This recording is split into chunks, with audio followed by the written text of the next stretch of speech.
दोस्तों नमस्कार। 22 अप्रैल को पहलगाम के बैसरन घाटी में चरमपंथियों का हमला हुआ पर्यटकों के ऊपर। निर्दोष पर्यटक करीब 26 मारे गए और 26 लोगों की मौत हुई और उसमें 20-25 लोग घायल हुए। ये निर्दोष थे। जिस तरह से धारा 370 हटी थी, 370, 35 ये जिस तरह से समाप्त किया गया था, उस तरह से ये गाड़ी धीरे धीरे पटरी पर आ रही थी जम्मू कश्मीर की, और सैलानियों का धीरे धीरे वहाँ आगमन बढ़ रहा था। और ये लोकल इकोनॉमी के लिए भी और कंट्री की इकोनॉमी के लिए बहुत अच्छा था। लेकिन चरमपंथियों का जो हमला हुआ है 22 अप्रैल को पहलगाम के बैसरन घाटी में, निर्दोष पर्यटक मारे गए हैं, उनके लिए तो बड़ी संवेदना है। ये बिल्कुल ही कायराना पूर्ण हरकत है और इसकी जितनी भी निंदा की जाए ये बहुत ही कम है। लेकिन इसके रहते हुए इसी चरमपंथी के जो हमले हुए हैं, इसके बाद भारत और पाकिस्तान दोनों देशों के बीच में काफ़ी तनाव बढ़ गया है। और इस तनाव को देखते हुए भारत ने एक्शन लिया कि जो सिंधु नदी का जो जल है भारत से होकर के जाता है, वैसे तो उद्गम स्थान उसका तिब्बत है, चाइना से होकर के आने वाली नदी, तो वो भारत ने एक्शन लिया कि हम जो सिंधु जल संधि है, उस जो सिंधु जल ट्रीटी है, उसको हम सस्पेंड करते हैं। और ये परेशानी होगी पाकिस्तान के लिए, क्योंकि पाकिस्तान के 70-80% खेती जो है सिंधु नदी के जल पर निर्भर है।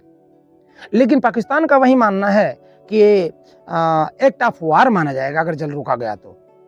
और पाकिस्तान ने भी जवाबी कार्रवाई करते हुए उसने भी अपने एयर स्पेस को बंद कर दिया है।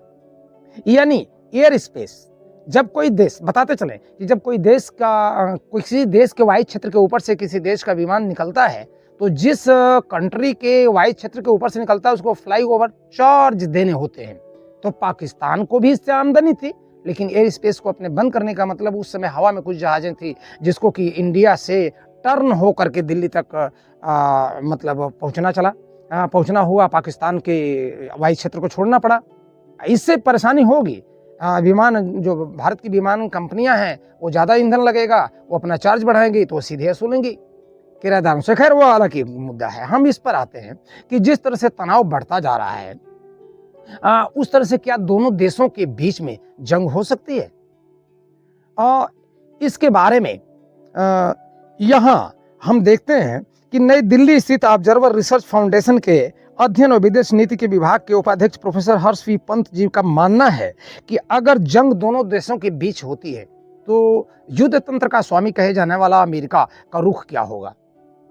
अभी ये देखें, जिस तरह से अमेरिका के उपराष्ट्रपति जेडी वेंस यहाँ भारत का दौरा था उनका उस दिन, तो उन्होंने कहा है कि इसके हम घोर निंदा करते हैं। उनकी प्रतिक्रिया आई है कि घोर मतलब ये बहुत कायराना और बहुत मतलब जघन्य अपराध की श्रेणी में ये आता है। तो ऐसे में तो प्रतिक्रिया अमेरिका का भारत के पक्ष में है। लेकिन जब दोनों देशों के बीच में युद्ध आती है तो प्रोफेसर वी पंत का मानना है कि अमेरिका न भारत की तरफ से रहेगा न पाकिस्तान का पक्ष लेगा, वो अपना पक्ष लेगा। क्योंकि पाकिस्तान दोनों देशों के बीच में जब जंग तक, सैन्य कार्रवाई तक की बात आएगी तो उसमें सक्रिय भूमिका नहीं निभाएगा। अमेरिका वैसे भी उलझा हुआ है। यूक्रेन और रूस के बीच जो जंग चल रही है उसी को समाप्त कराने पर ख़त्म नहीं करवा पा रहा है। और इस यूक्रेन और रूस का जो युद्ध का बोझ है, आर्थिक बोझ है, अमेरिका के ऊपर पड़ा है। और अमेरिका नहीं चाहता है कि और युद्ध का बोझ उसके ऊपर पड़े। और वैसे भी वो टैरिफ लगा चुका है और उसी में टैरिफ वार में उलझा हुआ है।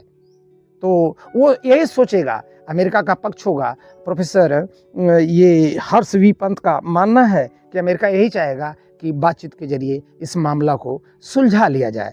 और उधर जरा एक पक्ष और बताते हैं। जब बीबीसी हिंदी के ये न्यूज कलेक्टिव रूम के director of journalism Mukesh Sharma ने अपने रिपोर्टर जुगल पुरोहित से कहा कि क्या भारत ये सैन्य कार्रवाई कर सकता है, तो जुगल पुरोहित का कहना था कि सैन्य कार्रवाई, भारत तो कहता है कि हम एक्शन लेंगे, लेकिन अब देखना होगा कि सामने वाला क्या मतलब किस तरह की उसका एक्शन होता है।